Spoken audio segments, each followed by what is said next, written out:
안내해드리고 시작할까 합니다. 중등수업 공유 한마당 오늘 네 번째 날입니다. 12월 1일 목요일이고요.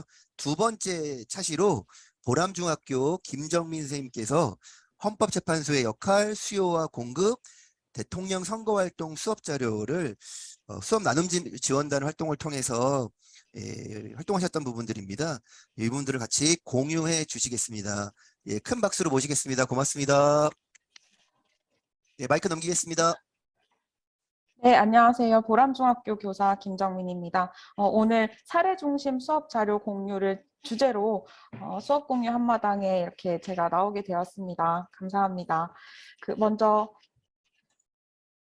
차례부터 말씀드리겠습니다. 저희가 나눔 활동을, 수업 나눔 지원단 활동을 하면서 개발했던 수업 사례 세 가지를 공유해 드릴 거고, 그다음에 두 번째로는 제가 정치교육 업체를 한 군데 알게 되어서 특강을 초청해서 들은 적이 있는데 굉장히 좋았던 경험으로 남아 있어요. 그래서 그 특강을 소개해 드릴까 합니다. 그리고 마지막으로 선생님들의 질의응답을 받고 마무리하겠습니다. 첫 번째로 제가 수업 시간에 활용한 자료인데 뉴스로 시청하는 헌법재판소의 역할입니다. 헌법재판소 역할 5가지가 중학교 3학년 교과서에 나오는데 사실 이게 고등학생들한테도 어려운 내용이에요. 그래서 중학생들한테 어떤 정도로 알려줘야 할까, 어떤 사례로 풀어줘야 이해하기 쉬울까 고민을 하다가 뉴스 영상을 찾아보게 되었습니다. 딱 5가지 종류 재판에 맞춰서 뉴스 5가지를 찾아서 학습지를 만들어 봤는데 소개해 드리겠습니다. 첫 번째는 위헌법률 심판입니다. 주제가 관통죄가 위헌인지를 확인하는 재판이었어요. 2분 48초짜리 짧은 뉴스 영상이고 이 영상 속에서 62년 만에 관통죄가 폐지되었다. 그리고 위헌과 합헌의 의견 결정이 재판관 7대2로 갈렸다. 그리고 형법 241조 관통죄 처벌 조항은 즉시 효력이 상실되어 사라졌다. 라는 내용을 설명하는 뉴스 영상입니다. 이 영상을 보고 여기 이렇게 제가 만든 학습지에 학생들이 빈칸을 채울 수 있도록 학습지를 구성을 해봤습니다. 재판관 9인 중 몇 명 이상의 찬성이 있어야 이렇게 위헌 결정이 날까 하면 학생들이 영상을 보고 6명이다 라고 맞힐 수 있습니다. 그리고 이 영상이 집에 가서 복습하기 쉽도록 제가 QR코드도 만들어서 이렇게 학습지에 배치를 해놓았습니다. 그리고 두 번째는 헌법소원 심판입니다. 주제가 백신 패스가 위헌인지 아닌지를 우리가 기본권을 침해당했는지를 확인해 달라고 청구했던 사건입니다. 이것은 여기 화면에 나오는 학생이 고등학교 3학년 학생인데 정의감에 불타서 정부를 상대로 그리고 전국 시도지사 17개 시도지사를 상대로 백신 패스의 위헌을 확인하는 헌법소원 심판을 청구한 사례가 담겨 있습니다. 이 학생이 나와서 왜 이 심판을 청구하게 되었는지, 누구에게 청구하게 되었는지를 짧게 설명하고 있습니다.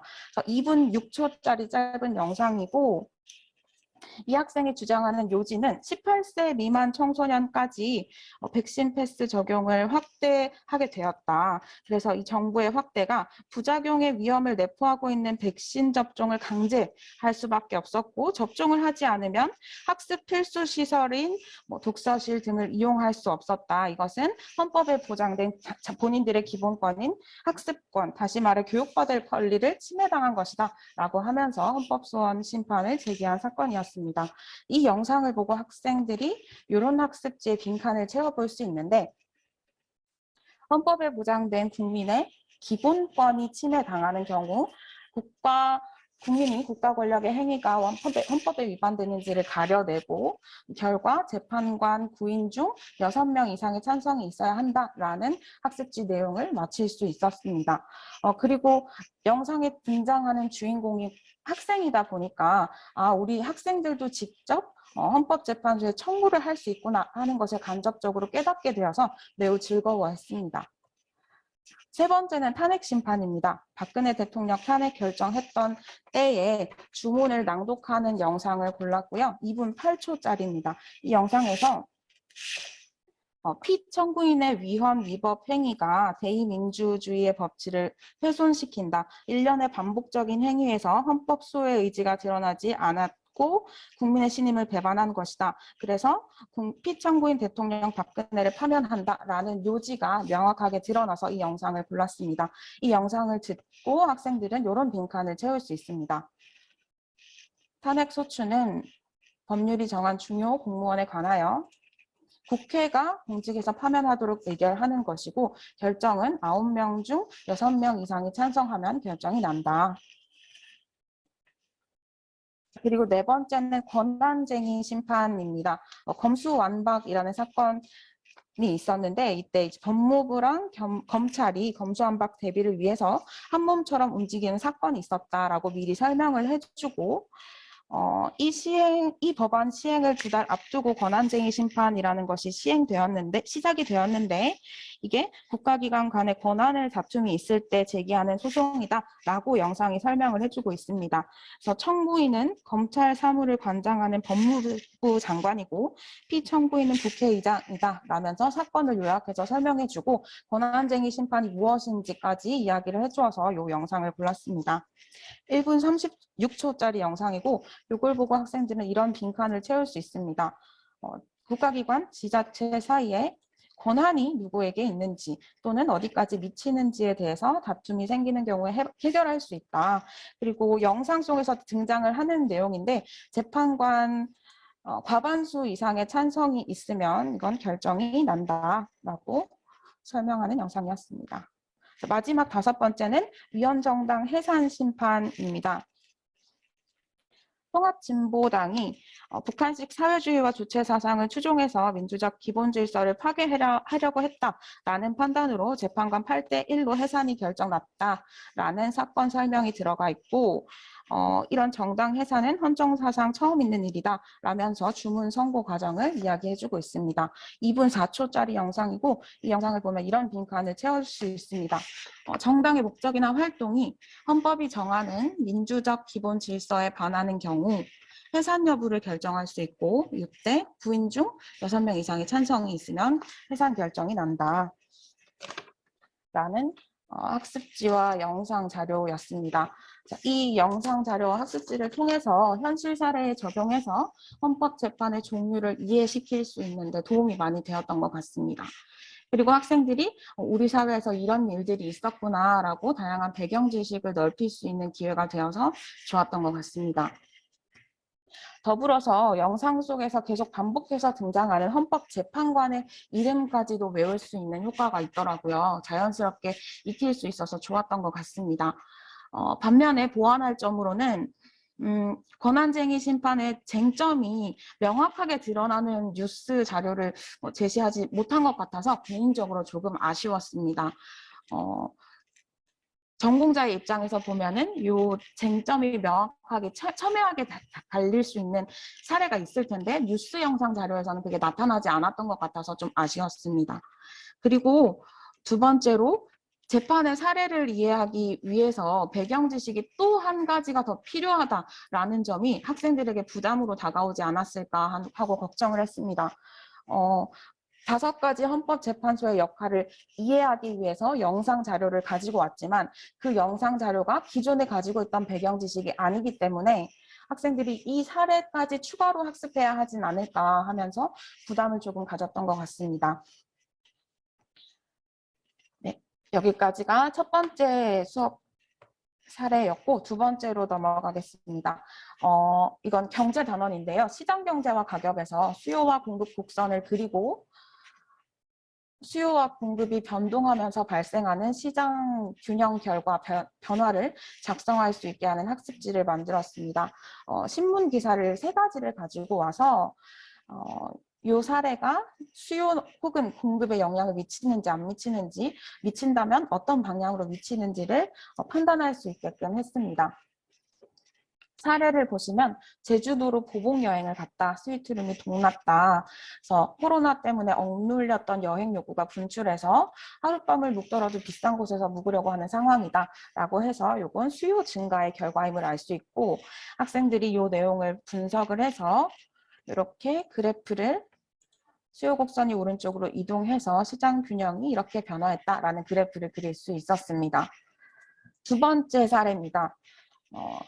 코로나가 조금 완화되면서 집콕 특수가 끝났다. 그래서 TV 수요가 예전엔 늘어났었지만 지금은 또 끊긴 상황이다라고 해서 이건 수요 감소의 상황이었습니다. 그래서 그래프를 수요 곡선이 왼쪽으로 이동하는 것으로 그리고 시장 균형이 이렇게 됨을 분석해서 나타낼 수 있었습니다. 마지막 사례는 브라질에서 있었던 마스크를 벗으니 사람들이 화장을 하기 시작한다. 그래서 화장품 수요가 늘었다라는 내용입니다.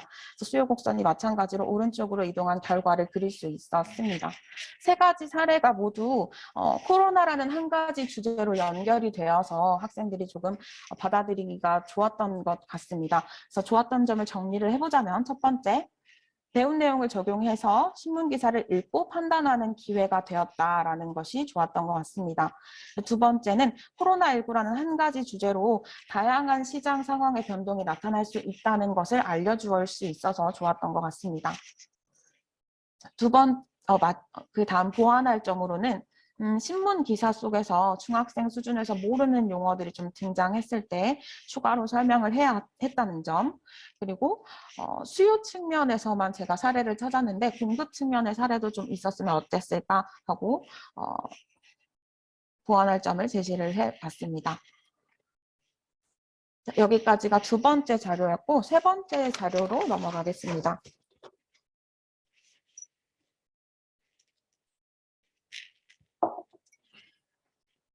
세 번째 자료는 헌법과 국가기관이라는 단원에서 올해 있었던 대통령 선거 후보자 공약을 확인할 수 있는 수업 자료를 구상을 했습니다. 그래서 20대 대통령 선거 후보자의 10대 공약을 훑어보자라는 제목으로 활동 제목을 잡았고 이 활동을 시작하기 전에 우리가 기본적으로 알고 있어야 하는 선거에 대한 지식을 확인해보자라고 해서 이렇게 빈칸이 뚫린 학습지를 만들었습니다.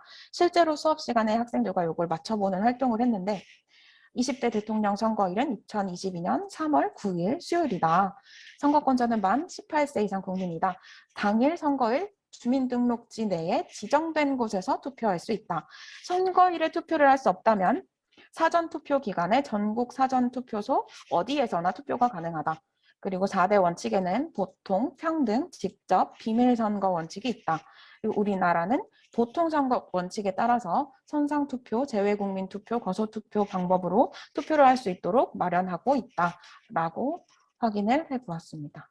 그 이후에 이렇게 A, B, C 후보자의 10대 공약을 쭉 나열해주고 어떤 후보자가 이 공약을 내걸었을까라고 맞히는 활동을 했습니다.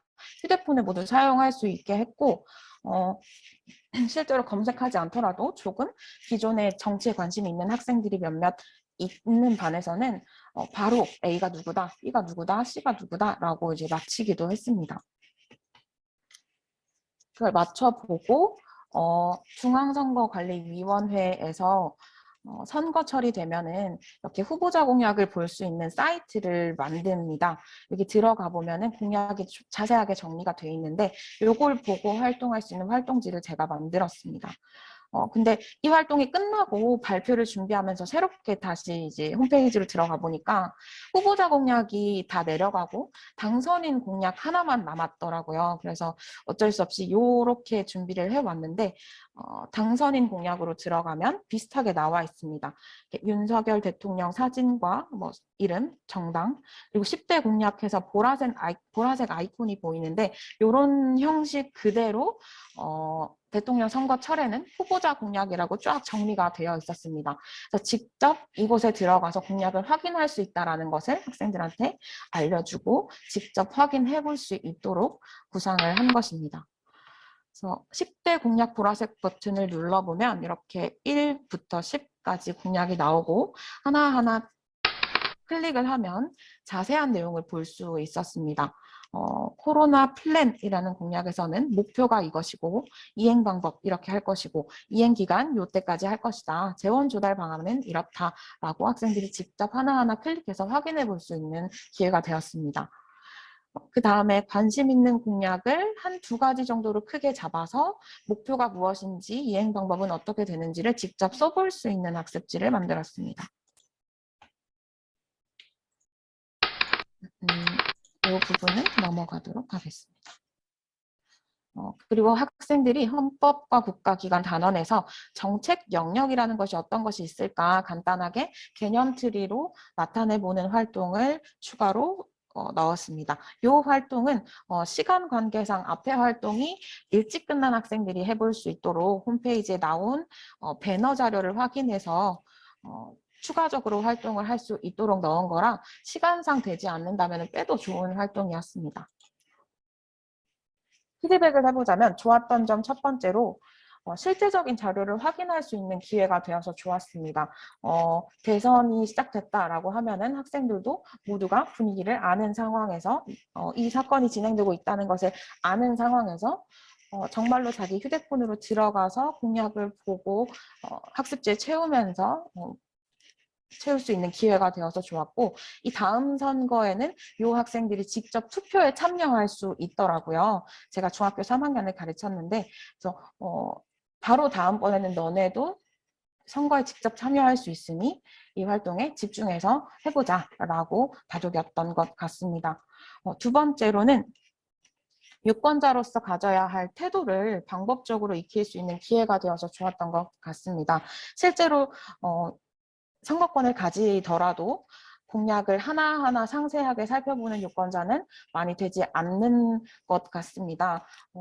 그런데 학생 때부터 이렇게 민주시민 교육으로 학교에서 이런 방식으로 공약을 찾아볼 수 있어 라고 알려주면 학생들은 이후에 유권자가 되어서 어떻게 선거에 참여해야 하는 태도를 가져야 하는지를 느낄 수 있지 않았나 싶습니다.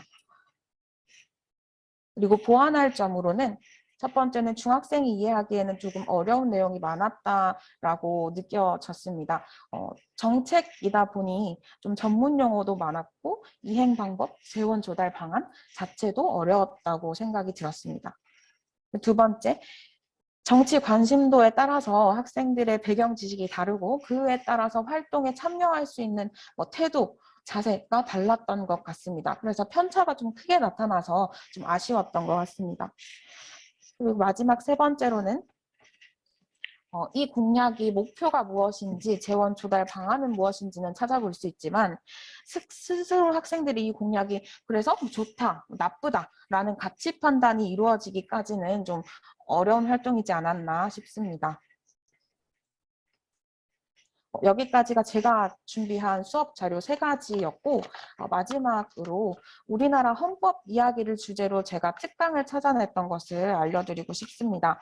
주식회사 칠리펀트라는 곳이고 정치교육을 주제로 많은 특강이나 수업 자료 등을 개발하고 판매하고 있는 곳입니다. 우리나라 헌법이라는 주제로 저는 신청을 해서 저희 학교 학생들과 선생님들 그리고 저까지 포함해서 특강을 들었었고 한 1시간 30분에서 2시간가량 수업을 진행했습니다. 이 강의는 중학생, 고등학생, 대학생들도 들을 수 있고 일반인들도 들을 수 있는 수준의 강의라고 해서 신청을 해보았습니다. 강의는 이렇게 3가지로 구성이 되는데 첫 번째는 우리나라 헌법 기본에 대해서 알려주시고 두 번째는 헌법을 직접 필사하고 바꾸고 싶은 조항을 골라서 작문을 해보는 활동을 합니다. 그리고 세 번째 배웠던 내용을 모두 정리하는 헌법 퀴즈 시간이 있습니다. 저희 학교에 오셔서 강의를 해주신 것을 소개를 해드리면 이렇게 크게 5가지로 진행이 됩니다. 첫 번째 헌법이 뭐야? 그 다음에 두 번째 헌법의 역사는, 세 번째 헌법의 구성은, 네 번째는 직접 써보자, 그다음 5번째는 마무리 퀴즈. 그래서 첫 번째 헌법이 뭐야 했을 때는 헌법은 최고 상위법이다. 그 아래 법의 구조가 이렇게 하위법들이 있다라는 것을 알려주십니다. 그리고 헌법의 역사, 우리나라 헌법은 몇 번이나 바뀌었을까 하면서 1차 개정부터 마지막 개정까지 다 상세히 알려주십니다. 그리고 그 얘기를 하면서 역대 대통령이 언제부터 언제까지 재임을 하며 헌법을 바꾸었는지까지 설명을 해주십니다.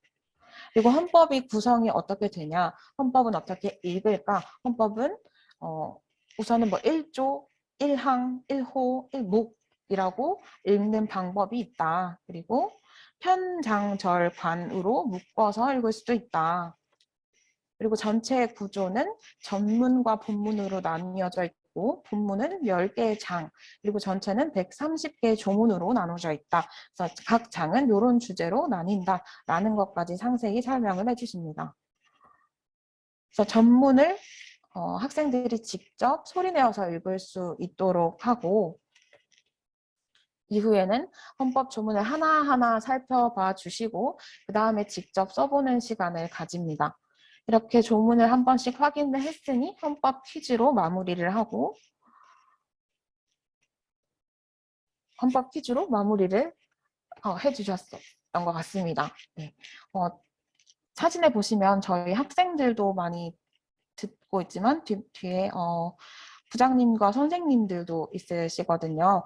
전공자가 아니시기는 하지만 일반 선생님들도 충분히 들어오셔서 많은 것을 얻고 가셨다라고 이야기를 해주셔서 특강이 정말 도움이 되었던 것 같습니다. 특히 중학교 3학년 단원에서는 헌법과 국가기관이라는 단원을 배우기 때문에 이후에 이 특강에 참석을 할 수 있는 기회가 학생들한테 주어지면 어떨까 하고 하는 마음에 저는 신청했었고 효과도 제대로 보아서 정말 좋았던 것 같습니다. 시간이 많이 흘러서 네, 여기까지 제 발표는 마무리하겠습니다. 감사합니다. 네, 김정민 선생님께 박수 보냅니다. 예. 자, 네. 글이 올라온 것 잠깐 좀 볼게요. 네. 어려운 주제인 헌법을 학생들이 다가가기 쉬운 뉴스자료를 통해 접근하여 학생들이 보다 법을 가까이 할 수 있는 계기가 되었을 것 같습니다. 전문가 특강도 법에 대한 이해에 도움이 많이 되었을 것 같습니다. 아이들 이거 중학생 아이들에게 어쨌든 간에 헌법이나 법에 대해서 이렇게 수업을 하면서 어떠세요? 아이들이 좀 이 부분을 많이 어려워한다고 생각을 하기 때문에 전문가 특강도 준비를 하셨던 건가요? 네, 맞습니다. 근데 그 중학교 3학년이 사실 이 법에 대해서 배울 수 있는 마지막 기회라고 생각을 했는데 상당히 어려워하고 저는 알려주고 싶고 해서 많이 고민을 하다가 영상 자료도 찾고 다른 특강도 찾아서 학생들한테 제공을 해주고 싶었던 것 같습니다. 사실 고등학교에 진학을 하고 나면 이과 과목 선택을 만약에 한다면 문과 과목에서 특히 법에서는 더 이상 심화된 내용을 배울 수 있는 기회가 없기 때문에 네, 더 그렇게 생각했던 것 같습니다. 네. 저도 한 가지 좀 질문하면 그 네, 칠리펀트라고 하는 그 정치 교육을 하고 있는 그 특강 하시는 그 분은 네, 네. 그러니까 이 칠리펀트가 어떤 기관이에요? 그러니까 그냥 그 네. 뭐 사단법인, 재단법인 뭐 이런 데예요? 아니면 이런 걸 전문적으로 하시는 네. 업체인가요? 네, 업체고 사업자 등록증도 있으신데, 약간 영세한 규모인 것 같아요. 그래서, 강사 생활을 같이 하시면서 직접 대표로 운영하시고, 헌법 아니면 뭐 모의 선거 아니면 조례안 만들기라는 프로그램을 구상을 하시고 그걸 강연을 다니시는데 주식회사라는 이름을 차려서 이 특강 워크숍 신청을 받기도 하고 이때 사용되는 교재를 뭐 팔기도 하고 하는 것 같습니다. 그리고 정치 교육에 사용될 수 있는 보드게임도 개발을 하시더라고요. 그래서 모의 선거 키트 보드게임 이런 것도 판매하고 있는 것을 제가 확인을 했습니다. 네, 네, 알겠습니다. 어, 이 한마당에 좀 참여하고 계시는 분들 중에 질문하실 거 있으시면 예, 질문해 주십시오.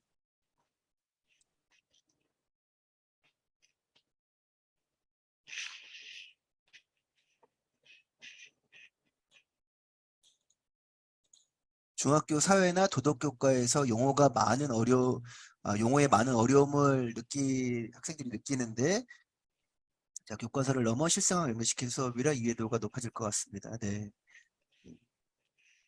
맞습니다. 감사합니다. 네. 지금 여기저기서 사람들이 들어오시느라고 중간중간에 이제 잡음들이 막 들리기 시작하시네요. 그거는 있어요. 집중이 수제 선택한 곳이 양지 국가가 거의 유리할 수밖에 없어요. 사탕 소리를 잡아드려야 되는데 누군지 모르겠네요. 예. 아직도 법이 어렵습니다. 사회과 교사로서 법 수업이 많이 힘들었던 것 같습니다. 아이고, 그쵸? 쉽지 않습니다. 예. 더 질문하실 거 혹시 있으실까요?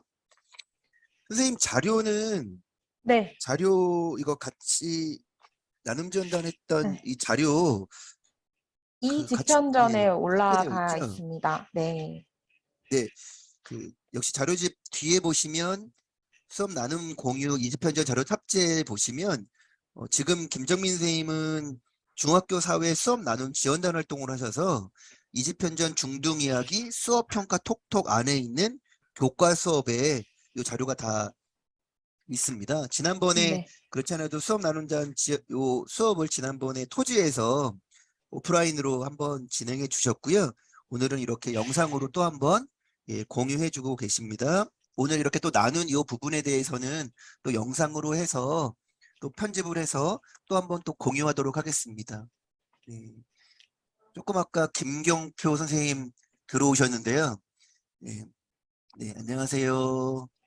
예, 저기 김정민 선생님 응원 한번 전임 중등사회과 연구회 회장님으로서 김정민 선생님 알고 계시잖아요. 응원의 말씀 부탁드리겠습니다. 김경표 선생님. 소리 안 들려요.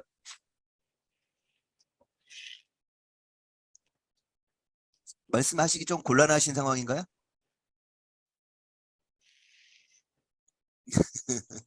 네. 예. 채팅으로 김정민 선생님께 응원해 주세요. 말씀하시기 곤란하면. 네, 올라오네요. 안녕하세요. 고생이 많으십니다. 라고 김경표 선생님께서 지금 보내주셨습니다. 예, 감사합니다. 예. 아이들 그, 저도 전공이 일반사이긴 하지만 정말 법 딱딱하고 재미없는 수업일 수 있는데 이런 부분들을 다하니 또 노력하시는 선생님 모습이 보기 참 좋습니다. 물론 뭐 김정 선생님 세종에 오셔서 몇 년 안 됐는데 신규 교사라고 막 와서 열심히 활동하시는데 실제로는 꽤 경력이 있으신 분이긴 하더라고요. 근데 지금까지 세종에 온 지 한 3년 되셨죠? 2년 차입니다. 2년 올해가. 차예요? 작년에 네. 오셨나요? 작년에 신규였나요? 네, 아, 작년입니다. 네. 얼마나 활동을 많이 했는지 여기저기서 지금 우리 사회과 연구회부터 해서 너무 활동을 많이 해서 진짜 한 3, 4년은 뵌 것 같아요. 예. 아무튼 정말 열심히 수업을 준비하고 또 공유하고 나누는 사회 선생님으로서 정말 박수를 보내지 않을 수가 없습니다. 정말 감사하고요. 오늘도 좋은 자료 같이 나누어 주셔서 고맙습니다. 네, 예, 김정민 선생님, 감사합니다. 네, 네. 박수로 보내드리겠습니다. 고맙습니다.